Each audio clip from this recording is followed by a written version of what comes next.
చేయొద్దన్న ఏదన్నా సరే. మీ వైఎస్ఆర్సీపీ వాళ్ళ అందరికీ మీకు దండమైనా పెడతా. లైక్ మావోడి సినిమా సంవత్సరానికి ఒకటి వస్తుంది. ఎట్లా చూసుకున్నా సరే కొంచెమన్నా మీరు అర్థం చేసుకోండి. లైక్ ఎన్నో ఎఫర్ట్స్ పెట్టిండు. ఇంతకుముందు చిరంజీవి వాళ్ళు పెద్ద పెద్ద హీరోలు పెట్టినా సరే ఇట్లా లేడీ గెటప్ వేస్తే ఎవరికి అంత పాజిటివ్ లైక్ టాక్ రాలేదు. అట్లాంటిది ఒక చిన్న హీరో అయినా సరే, మా హీరో మీకు ప్రభాస్, అల్లు అర్జున్ లేకపోతే ఎన్టీఆర్ మీకు ఎట్లా పెద్ద హీరోనో, మా విశ్వక్సేన్ మాకు చిన్న హీరో అయినా సరే మాకు అంత పెద్ద హీరో అయినా అట్లాంటి కడుపు కొట్టడం కరెక్ట్ కాదు.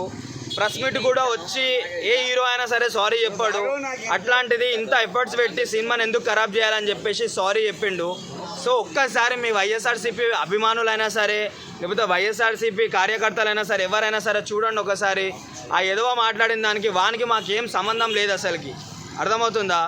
ఎవడో ఇట్లాంటి ఒకడు కిరాకార్పి అని చెప్పేసి అట్లాంటి అవలా కొడుకు, ఇట్లా పృథ్వీరాజు లాంటి ఏమంటారు అవలా కొడుకులు ఇట్లాంటి మాటలు మాట్లాడుతుంటే ఈ అభిమానుల మీద, హీరోల వాళ్ళ మీద, ప్రొడ్యూసర్ల వాళ్ళ మీద, డైరెక్టర్ల వాళ్ళ మీద, వీళ్ళ మీద ప్రెజర్ అవుతుంది. అన్నోడు బాగానే అంటుండు, పోయి వాని ఇంట్లో వంతుండు. మీరు వాని పట్టించుకుంటలేరు. మీరు ఏమైనా చేయాలనుకుంటే వాని బాయ్కౌట్ చేయండి. తెలంగాణ ఇండస్ట్రీనే బాయ్కౌట్ చేయండి. మాకు అవసరమే లేదు. వాడు ఒక వేస్ట్ గాడు అసలుకి. కానీ మీరు ఒక్కసారి ఆలోచించండి.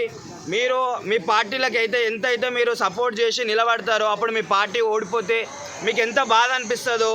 ఒక మంచి సినిమా తీసి అది 2 రోజులకి తెర మీదకి వస్తుందని అంటే మీరు పట్టించుకోకుండా ఇట్లా బాయ్కౌట్ చేస్తామనంటే నేను చాలామంది 25,000 ట్వీట్స్ ఏందన్నా కొంచెం ఒక్కసారి అని ఆలోచించండి. ఇప్పుడు 1,15,000 ట్వీట్స్ పోయినాయి.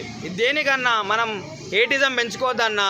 ఆంధ్ర అయినా తెలంగాణ అయినా సరే ఎవరైనా సరే మన తెలుగుడే కన్నా ఇప్పుడు ఎదుగుతున్న హీరో అన్న. మీరు అట్లా చేస్తే నెక్స్ట్ టైం ఆయనకు సినిమాలు కూడా చేయనికి కూడా ఇంట్రెస్ట్ రాదు. ఎందుకనంటే ఆయన చాలా కష్టపడ్డాడన్న.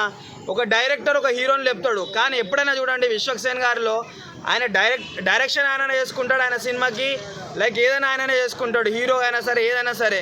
సో మనసు పూర్తిగా చెప్తున్నా సరే, మా హీరో బదులు మేము చెప్తున్నాం అభిమానులం, మీకు దండమైన పెడతాం ఈ బాయ్కౌట్ అని చెప్పేసి ఏదైతే అంటారో ప్లీజ్ అట్లాంటి మాటలు అయితే అనకండి. మాకు తిండి కూడా లోపలికి పోతలేదు. లైక్ విశ్వక్సేన్ గారిని మేము ఫిలింనాల్లో చూస్తున్నాము. ఆయన ఎంత డల్గా ఉంటుండో. అయినా మీ మీడియా ముందరికి వచ్చి మీ అందరికీ సారీ చెప్పిండు కదా అన్న. మిమ్మల్ని ఏ ఎదవైతే అన్నాడో వాని పని చూసుకోండి అన్న. మా ఓటు జోలికైతే రాకండి ప్లీజ్. మీ అందరికీ దండం పెడతా. ఇంకొకసారి ఆలోచించండి. ఆయన కూడా మన తెలుగు టాలీవుడ్ ఇండస్ట్రీలో ఆయన కూడా ఒక హీరోనే, ఇప్పుడిప్పుడే ఎదుగుతున్న హీరో. మీరు కరెక్ట్ ఒక్కసారి మంచిగా ఏమంటారు మీరు ప్రోత్సహిస్తే ఆయన ఇంకా పెద్ద హీరో అవుతాడు. ఒక విశ్వక్సేన్ అభిమానిగా నేను కూడా మీకు సారీ చెప్తున్నా. కొంచెం ఈ ఒక్కసారి ఎట్లనన్నా మా వాడిని క్షమించండి అన్న. నెక్స్ట్ టైం ఇట్లాంటి ఎదవాలని సినిమాలోకి తీసుకోరు, ఇట్లాంటి మాటలు కూడా మాట్లాడరు. ప్లీజ్ ఒక్కసారి దయచేసి. పృథ్వీరాజ్ ఇప్పుడు అంటే